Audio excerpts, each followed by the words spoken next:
Salut SV, je vous présente dans cette vidéo le chapitre 6. Après avoir vu dans le document 1 la notion du soi, nous passons maintenant au document 3, le non-soi et le soi modifié. Je commence par une mise en situation. Comme vous voyez là, les photos qui sont devant vous, vous avez là une infection pulmonaire et là aussi, là un bronzage en dentelle, un cancer du sang, des levures, etc. À quoi sont dues toutes ces maladies?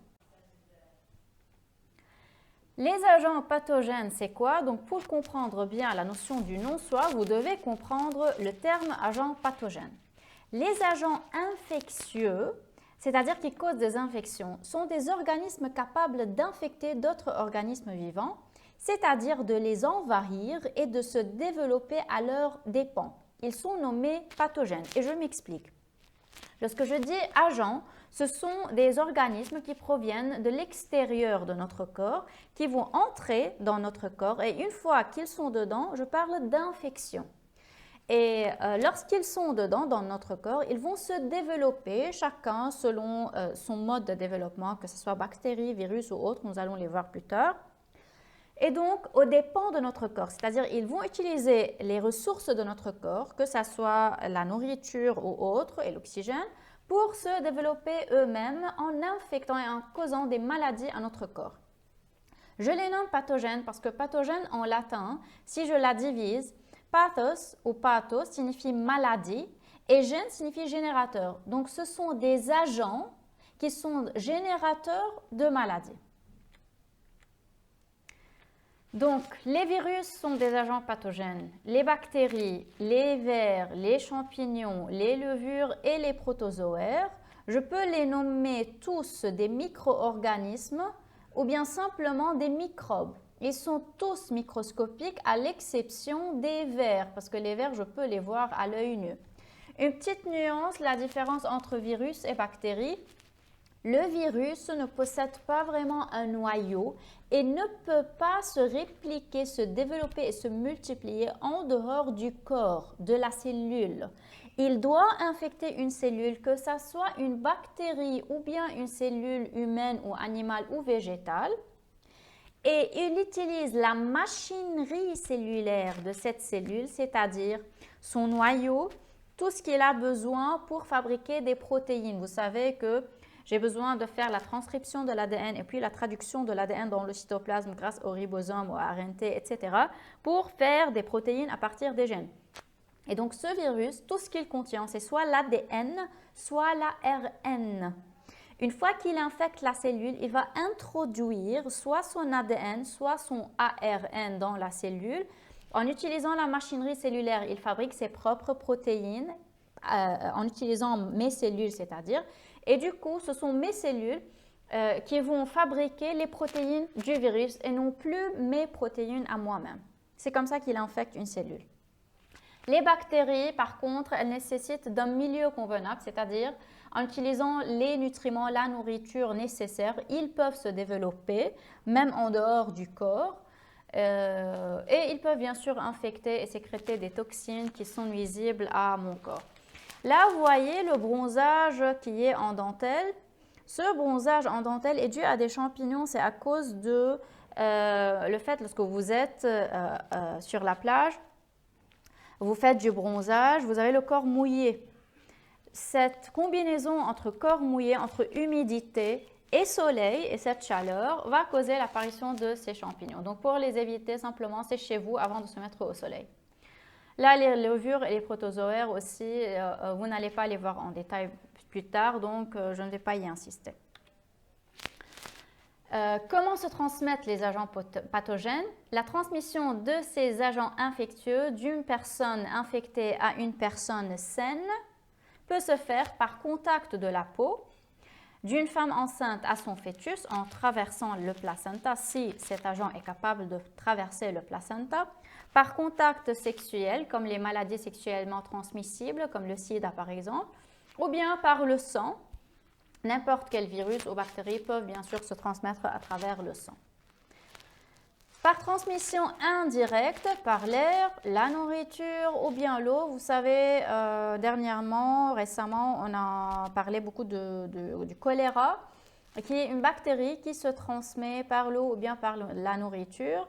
On a parlé aussi du Covid-19 qui se transmet par l'air. Et bien sûr, c'est un virus, ce n'est pas une bactérie. Et du coup, c'est une preuve que l'air, la nourriture et l'eau peuvent transmettre des agents pathogènes. Le non-soi, c'est quoi par définition? C'est toute particule étrangère, toute substance ou tout organisme reconnu par le système immunitaire comme étant un antigène du non-soi. Comme vous avez déjà vu les antigènes du soi, vous avez aussi des antigènes du non-soi que notre système immunitaire est capable d'identifier. Donc, ils identifient ces antigènes, il sait qu'ils appartiennent au non-soi et par la suite, il sait qu'il doit les éliminer. Conséquence de son entrée dans le corps, de ce non-soi, l'entrée du non-soi stimule, excite, induit, améliore le système immunitaire pour organiser une réponse immunitaire. Comment? Vous allez le voir plus tard en détail, dans d'autres chapitres. Différents antigènes du non-soi, je peux avoir des antigènes fixés ou ancrés à la surface de la cellule, comme par exemple des bactéries qui portent des antigènes à leur surface, les hématies, c'est-à-dire les globules rouges, d'un groupe sanguin différent, dans le cas de transfusion sanguine par exemple. Si je suis du groupe A, il me donne des globules rouges du groupe sanguin B. Bien sûr, mon corps va les attaquer parce qu'il va reconnaître les antigènes B portés par ces hématies comme étant des antigènes du non-soi. Ou bien je peux aussi parler des cellules nucléées dans le cas d'une allogreffe parce que le HLA est différent. Donc HLA, c'est une protéine antigénique qui est différente du HLA du soi. Je peux parler aussi d'antigènes portés par une particule. Et là, je n'ai pas dit cellules parce que virus et grains de pollen ne sont pas des cellules, c'est juste des particules qui portent aussi à leur surface des antigènes capables de stimuler le système immunitaire pour faire cette réponse immunitaire et les éliminer. Antigènes solubles dans le sang. Lorsque je dis solubles, c'est-à-dire ils sont dissous dans le sang. Ils peuvent circuler facilement dans le sang, comme des venins de serpents ou bien d'abeilles, des toxines qui sont sécrétées par une bactérie, c'est-à-dire des substances nuisibles, si vous voulez les comprendre de cette façon. Et je peux parler aussi de substances inoffensives, c'est-à-dire qui ne vont pas créer des effets nocifs au corps, injectées expérimentalement dans le corps. Donc, c'est exprès pour un but d'expérience ou bien pour protéger le corps que j'injecte, comme par exemple le vaccin. Lorsqu'on injecte des protéines du virus pour stimuler la réponse immunitaire du corps et préparer donc les cellules spécifiques de ce virus. De cette façon, une fois que le vrai virus entre dans mon corps, le système immunitaire serait prêt à le combattre. Vous allez voir dans le chapitre suivant la vaccination en détail aussi. Là, je vous présente quelques agents pathogènes avec leur taille, des exemples de chacun, les maladies que peuvent causer chacun. C'est bien sûr pas à retenir, c'est juste comme culture. Je passe maintenant au soi modifié. Le soi modifié peut être de deux types. De un, lorsque j'ai un ADN normal, des gènes normaux, qui subissent une mutation, ces mutations peuvent causer la formation de tumeurs cancérigènes. Et dans ce cas, je parle bien sûr de cancer. Alors, le CMH du soi va porter des peptides du soi modifiés. Ce sont mes cellules, mon ADN à moi, qui a subi des mutations et par la suite, il ne travaille plus comme il faut, ce qui fait l'apparition des tumeurs et donc du cancer du soi modifié. Deuxième type de soi modifié, c'est le peptide associé au HLA qui dérive d'une protéine étrangère, par exemple l'ARN viral d'un virus. Comme j'ai déjà dit, le virus peut contenir soit l'ARN, soit l'ADN. Il peut les injecter, une fois qu'il infecte mes cellules, il peut injecter son matériel génétique, ARN ou ADN dans mes cellules, utiliser ma machinerie cellulaire pour traduire son ARN en protéines. donc que ce soit ADN transcrit en ARN et puis traduit, que ce soit directement l'ARN traduit, c'est la même chose. Le résultat est le même. Mes cellules vont fabriquer les protéines du virus qui seront exprimées à la surface de ma cellule, c'est-à-dire portées par le HLA du soi, mais le peptide appartient au non-soi, au virus. Et par la suite, lorsque mes cellules immunitaires vont faire la connaissance de ce CMH, ils vont faire aussi la connaissance de ce peptide du non-soi et ils sauront qu'il faut éliminer cette cellule.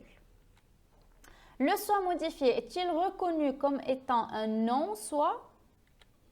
Oui, le soi modifié est reconnu comme non-soi par le système immunitaire car il s'agit d'une association entre le soi, c'est-à-dire le HLA du soi, et un peptide du non-soi. C'est un peptide dérivant d'une protéine étrangère, comme celle du virus, ou bien d'une protéine modifiée à cause d'une mutation des gènes, ou bien anormale simplement.